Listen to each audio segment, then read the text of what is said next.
Bismillah, Assalamualaikum warahmatullahi wabarakatuh. Alhamdulillah, alhamdulillahilladzi bini'matihi tatimmus shalihat. Allahumma sholli ala Muhammad wa ala ali Muhammad. Sobahul khair, kaifa halukun anak-anak ustazah yang sholihah. Alhamdulillah ya, hari ini kita bisa berjumpa kembali di pembelajaran tematik. Anak-anak ustazah yang hebat-hebat ya, hari ini buka kembali buku paket Ananda ya, buku tema 1, buku tulis ya, karena ketika ustazah menjelaskan, nah nanti ada yang penting. Jika dirasa penting, boleh langsung dicatat ya. Hari ini kita sampai di pembelajaran 4 ya. Indonesia juga kaya akan keberagaman kain tradisional. Misalnya batik ya, batik ini biasanya dari daerah Jawa ya. Songket. Nah, songket kain tradisional dari Palembang ya. Dan ulos ya, ulos ini dari suku Batak biasanya ya. Jenis-jenis kain tersebut merupakan kekayaan budaya bangsa. Nah ya, nanti kita cari lebih jauh ya. Sekarang kita lewati dulu pembelajaran matematika ya, menuju ke halaman ini dia. Ayo membaca ya. Bacalah teks tersebut, kemudian carilah gagasan pokok dan gagasan pendukungnya. Nah, ini kita cari sama-sama nanti ya, supaya anak-anak lebih paham. Tari kipas Pakarena. Tari kipas Pakarena merupakan kesenian tari yang berasal dari Goa, Sulawesi Selatan. Tarian ini sudah menjadi tradisi di kalangan masyarakat Goa yang merupakan bekas kerajaan Goa. Kisahnya berawal dari perpisahan antara penghuni Botinglangi, yaitu negeri Kayangan, dan penghuni Lino atau bumi pada zaman dahulu. Konon sebelum berpisah, penghuni Botinglangi sempat mengajarkan kepada penghuni Lino cara menjalani hidup, seperti bercocok tanam, beternak, dan berburu. Cerita itu diabadikan dalam gerakan tarian. Makna gerakan tari kipas Pakarena seperti gerakan berputar searah jarum jam, melambangkan siklus hidup manusia. Gerakan naik turun mencerminkan roda kehidupan yang kadang berada di bawah dan kadang di atas. Cara menari yang lembut mencerminkan karakter perempuan Goa yang sopan, setia, patuh, dan hormat. Secara keseluruhan, gerakan tari ini merupakan rasa syukur ya. Nah, itu dia kisah tentang tari Pakarena. Nah, seperti janji ustazah ya, kita akan mencari gagasan pokok dan gagasan pendukung dari teks tarian Pakarena ini ya. Nah, kalau Ananda lihat kira-kira berapa paragraf ini kisahnya? Ada 3 ya, 3 paragraf. Nih paragraf pertama ya, ditandai dengan masuk sedikit seperti ini. Nah, ini paragraf kedua dan paragraf ketiga. Nah, di paragraf pertama ini ada berapa kalimat? Anak-anak, kalimat itu ya biasanya diawali dengan huruf kapital. Lihat seperti ini ya, T, ini huruf kapital ya. Dan diakhiri dengan titik, bukan koma ya, tapi titik, karena koma itu belum berhenti ya, titiknya itu berhenti. Nah, itu satu kalimat ya. Ada kalimat pertama nih, tari kipas Pakarena merupakan kesenian tari yang berasal dari Goa, Sulawesi Selatan. Nah, itu satu kalimat atau kalimat ke-1 ya. Kalimat kedua yaitu tarian ini sudah menjadi tradisi di kalangan masyarakat Goa yang merupakan bekas kerajaan Goa. Nah, di sini kita akan menentukan mana yang merupakan pokok paragraf atau gagasan pokoknya dan mana gagasan pendukung. ya. Kalimat pertama, nah ini tentang tari Pakarena. Nah, yang paragraf kedua ini ternyata menjelaskan tarian ini. Nah, tarian ini menjelaskan tarian Pakarena. Nah, berarti gagasan pokoknya adalah tari kipas Pakarena merupakan kesenian tari yang berasal dari Goa, Sulawesi Selatan. Nah, ini gagasan pokok, ya. Karena kalimat kedua ini menjelaskan gagasan pokok, ya, uraian dari gagasan pokok, maka kalimat kedua ini adalah gagasan pendukung. Ya, kalau gagasan pokok dalam satu paragraf hanya satu, ya, tetapi gagasan pendukung bisa lebih dari satu. Nah, ini di paragraf ke-1 hanya satu, ya, yaitu kalimat kedua ini gagasan pendukungnya. Nah, kita kembali ke paragraf kedua, ya. Ada berapa kalimat ini kira-kira? Nah, kalimat itu ingat diawali dengan huruf kapital dan diakhiri dengan titik. Nah, ini satu kalimat, ya. Sama juga dengan yang paragraf kedua, ya. Ada 2 kalimat saja. Nah, ya. Nah, ini kisahnya berawal dari perpisahan antara penghuni Botinglangi atau negeri Kayangan dan penghuni Lino Bumi pada zaman dahulu. Nah, inilah gagasan pokoknya, ya.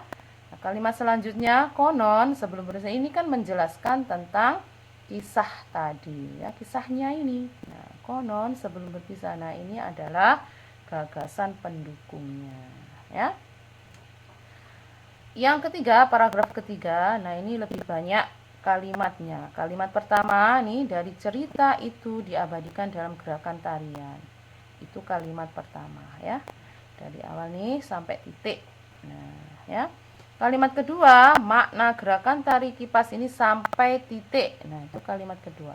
Kalimat ketiga, gerakan naik turun nih sampai titik. Nah, itu kalimat ketiga. Kalimat keempat, cara menari. Nah, ini sampai titik ini. Nah, itu kalimat keempat.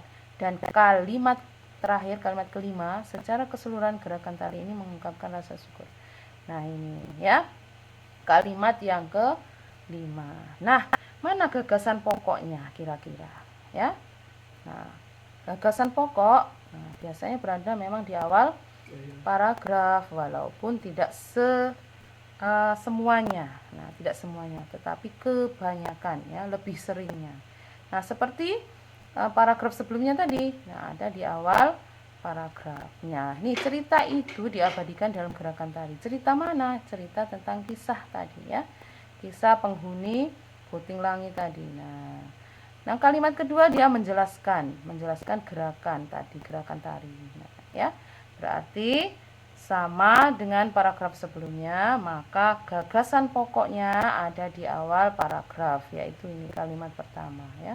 Cerita itu diabadikan dalam gerakan tarian, ya. Karena yang kalimat kedua ini menjelaskan tentang gerakan tarian juga, ya. Sampai kalimat yang terakhir nih, secara keseluruhan gerakan tari ini menjelaskan tentang gerakan tarian. Nah, maka dari kalimat kedua sampai kalimat terakhir, kalimat kelima, itu merupakan gagasan pendukung, ya. Nah, ini harus sering-sering terlatih, ya nak, ya. Nah, sebenarnya gampang, ya. Kita tentukan mana kalimat penjelasnya, nah, mana kalimat utama. Kalimat utama itulah yang menjadi gagasan pokok, ya. Semoga anak-anak lebih paham, ya. Oke, kita lanjutkan lagi di halaman. Nah, ini dia Ayu mengamati. Nah, ada gambar apa ini kira-kira anak-anak Ustazah? Anak perempuan sudah tahu ini, ya. Sapu lidi Ustazah. Iya, ini sapu lidi. Kita baca dengan ada apa dengan sapu lidi. Nah, ini, ya. Seperti yang telah kamu ketahui sebelumnya, kita hidup penuh dengan keberagaman. Di dalam keluarga, hampir setiap anggotanya berbeda, ya. Di sekolah, kamu mempunyai teman-teman yang berbeda. Di masyarakat, kamu mempunyai tetangga yang berbeda-beda juga, ya. Tahukah kamu perbedaan yang ada di keluarga sekolah, masyarakat akan menjadi indah apabila dilandasi oleh persatuan dan kesatuan. Apa sebenarnya makna persatuan dan kesatuan? Untuk menjawabnya, mari kita lakukan kegiatan berikut. Nah, ini kita baca saja ya.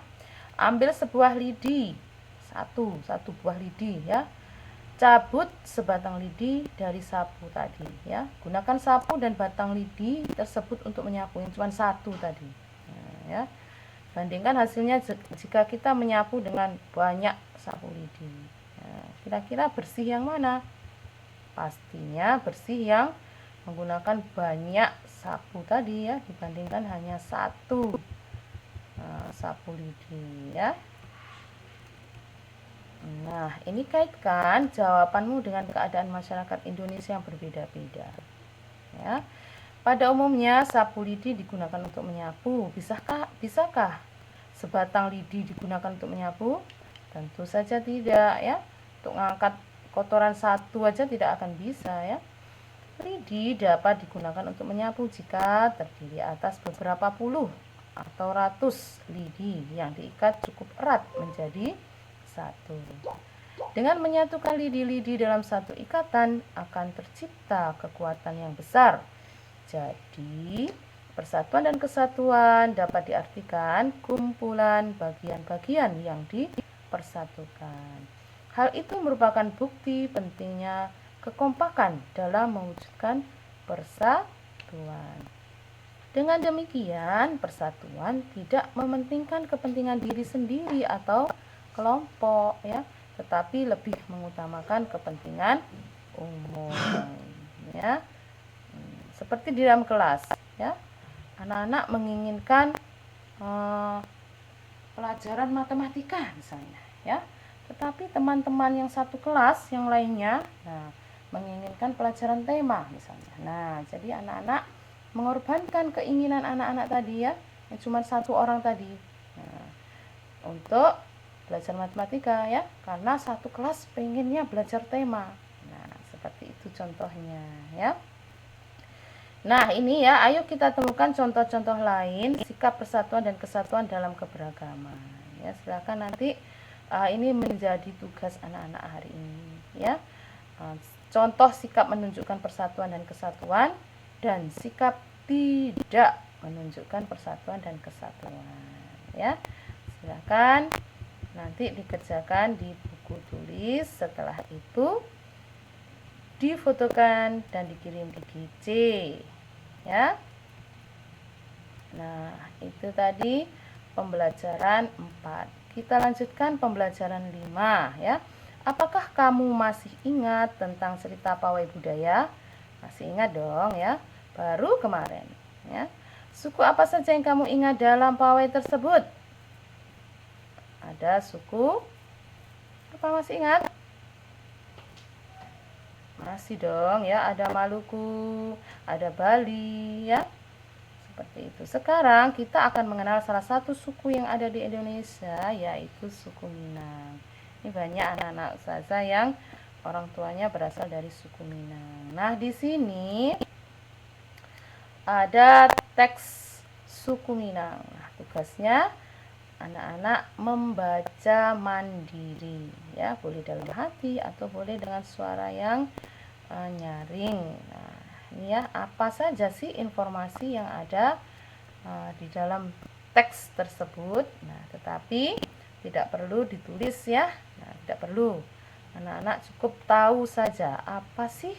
Nah, pasti senang ya membaca pengetahuan baru ya, yang bukan orang Minang misalnya. Oh, sekarang tahu ya kebudayaan suku Minang, seperti itu ya. Oke, pembelajaran hari ini sudah cukupkan. Kita tutup dengan doa kafaratul majlis. Subhanakallahumma wa bihamdik, asyhadu an la ilaha illa ant, astaghfiruka wa atubu ilaik. Assalamualaikum warahmatullahi wabarakatuh.